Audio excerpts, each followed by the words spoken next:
Hey rockers, I've got a weird story for you, man, but I've got to tell you before I start, some weird stuff happened to me just a little while ago.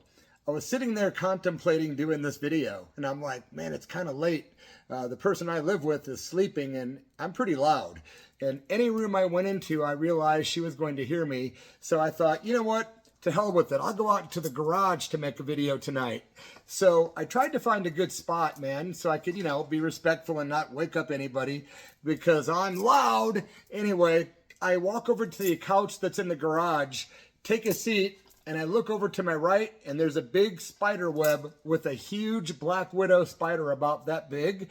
Yeah, so I didn't know what kind of spider it was. I took a photo, matched it up on that Google thing they have, whatever, and it told me that's exactly what it is. And it's actually a venomous spider. Now, it's often not fatal if you get bit, but it's not good for you either. So I didn't know what to do. And as I got down to take photos of this thing, it literally took off running through the web down underneath the couch.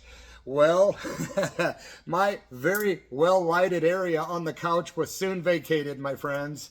To hell with that.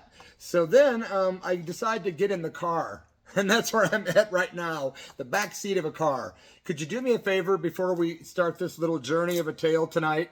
Could you, by the way, that's a true story about the spider, so I'm in the car. If you could do me a favor and subscribe to this channel, man, I'd appreciate it. And at the end, if you like it, please give it a like, and feel free to leave a comment. All right, man? Thanks so much. Let's get into it, man. We're going back to the year 1984, November 21st, to the city of Chicago. Yeah, man, that was the date. There was a big concert that I drove up to from Peoria, Illinois, with my friend James Laritzen and maybe other people. I don't remember, but James, shout out.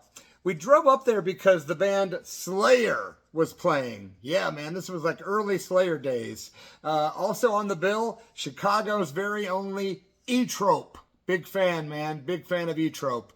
And punk rock band Naked Raygun opened the show. This was the day before Thanksgiving on November 21st, 1984. I keep looking around looking for black widow spiders, man. Anyway, Naked Raygun is the opener on this bill, which is kind of odd because SLAYER and E-Trope, that fits. But throw in Naked Raygun and you got a punk and metal bill.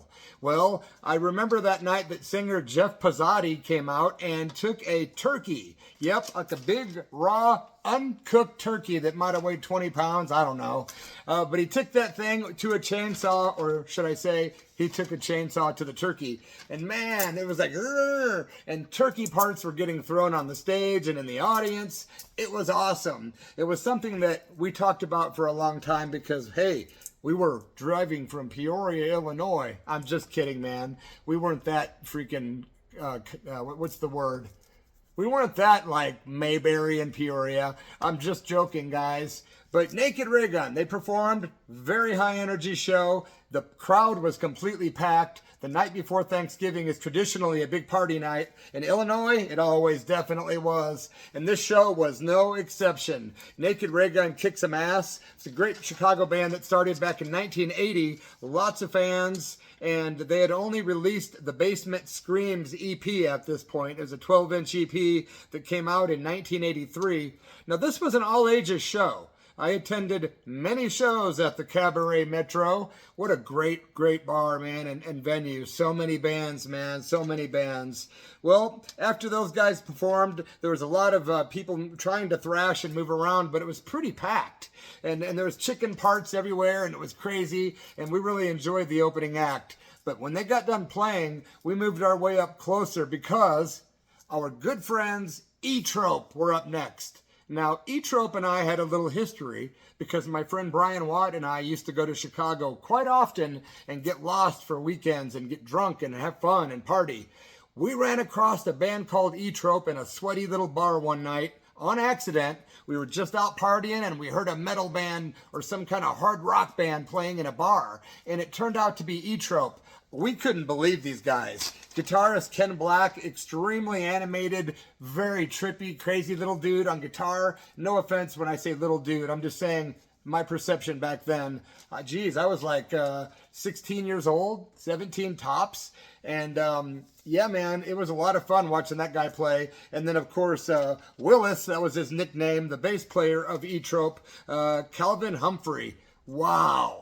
That guy was a legend and still is in my mind. He was a killer bass player, super theatrical, made a lot of weird expressions when he played, and he was just awesome to watch. Him and Ken alone were just like, damn! And then, of course, throw in guitar player Kevin Michael. Yeah. Wow. But the guy that I corresponded with through the mail, after we first met E-Trope, I got their address, and I was a big prolific writer back then. I started writing to the drummer and lead vocalist Barry Stern, and he would always answer me, always, and he was so cool. And those guys were a powerhouse band, man. They were just killer. E-Trope, they decided to start their own genre, and that genre was called street metal. And that is so perfect, man. They were such rock and roll meets punk meets metal, and they were always a band known to associate and be affiliated with the punk and Chicago metal scenes. E-Trope was awesome that night at the Metro. It was great to see our heroes that we'd been watching in sweaty little bars and that I'd been writing to opening up for Slayer because, you know, their album had just come out not too long before that. But E-Trope, their album at the time E-Trope started in 1976. Can you believe that? 76. They went through some changes and weird whatnots, but when they finally became the band I saw, man, there's not many bands that could beat them live. They were killer. And they later released on Cabaret Records an album in 1985 called Amnesty, which really rocks. I'm sure you can find it on YouTube. And if you get the vinyl, I know at least that version. If you look on the thank you list on that album, they thank a guy named Bloody Mess. Yep, I was so honored, man. Those guys were great. I want to say rest in peace to Barry Stern, the drummer and vocalist. He passed away in the year 2005 due to complications from hip replacement surgery. I was sorry to hear it, man, and that's my second friend that's actually died from that same thing. Wow. He was also a member of the band Trouble after he left E-Trope, and that was a killer metal band. And yeah, I love Trouble. Also, he was singing with a band called D-Connect at the time of his death. Long live Barry Stern and E-Trope. They were so killer that night, man. Everyone was just floored by E-Trope.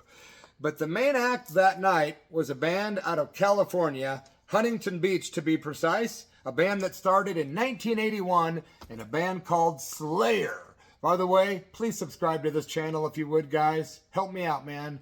This video goes out by request to quite a few people, actually, but one guy in particular, his first name starts with the letter K. You know who I'm talking about, bro. Anyway, the band Slayer, they've been out for a couple of years. We were totally into that first EP, Haunting the Chapel. We just thought it was completely unlike anything else, super heavy, and it was just like, whoa. You know what I mean? Remember the first time you heard Slayer, if you're a fan? It was like, wow, this is heavy. Well, those guys were killer, man. Of course, Tom Araya on bass and vocals, Kerry King on guitar, Jeff Hanneman on guitar, rest in peace to Jeff Hanneman, and also Dave Lombardo on the drums. Those guys, those guys live were insane, man. The Show No Mercy album came out in '83, so they were doing songs from not only Haunting the Chapel, but Show No Mercy. And man, they were ripping. Those guys had all their spikes on and their leather stuff, and they looked like they did on the records, and they looked, you know, really intense and like they meant it. Like this was really heavy metal, you know what I mean? There was like Deep Purple and Black Sabbath heavy metal, and then there was stuff like Slayer heavy metal. You know what I mean? Just heavy. And they were all over the stage, and it was really, really, really intense. And I just remember everyone singing along to all the songs. And by the time they played, we were like right in front of them, first, second row kind of thing. But there was no seats. It was all standing up, of course. If you've been to Cabaret Metro, you know what I'm talking about. We were like this close to this little, you know, stage. And I had killer photos, man, really good ones. But as you've heard in other stories, my stuff burned in the 2020 Alameda fires. Now, I've got the set list here for the show that night. The exact set list from Slayer, November 21st, 1984, Chicago, Illinois, at the Cabaret Metro. Hell Awaits was the first song. Then they went into Aggressive Perfector. Following, of course, they went into Metal Storm / Face the Slayer. Then they did a romantic little ballad called Necrophiliac. Then they did Cryonics, The Final Command, Captor of Sin, Chemical Warfare. Wow, what a heavy tune, man. Again, the crowd was going nuts. There was thrashing going on. There was people, going insane, singing, fist pumping, the whole 9 yards. And it was very, very awesome. Fight Till Death was up next on the set list. And then, of course, a sweet song called The Antichrist. I hope some of you can understand I'm being a little facetious and maybe sometimes mildly sarcastic. The Antichrist, it went into a song called Black Magic. Yeah, this was an old school set list, huh? Die by the Sword was up next. Heavy, heavy. Evil Has No Boundaries. What a title. And then Haunting the Chapel. Man, again, that EP, the first one, good stuff. And then, of course, Show No Mercy was the last song. I don't recall if the band did an encore, not to my knowledge. I could be wrong. I don't remember everything, but I try to remember about 97.9% of it, guys. Hey, man, give me a break.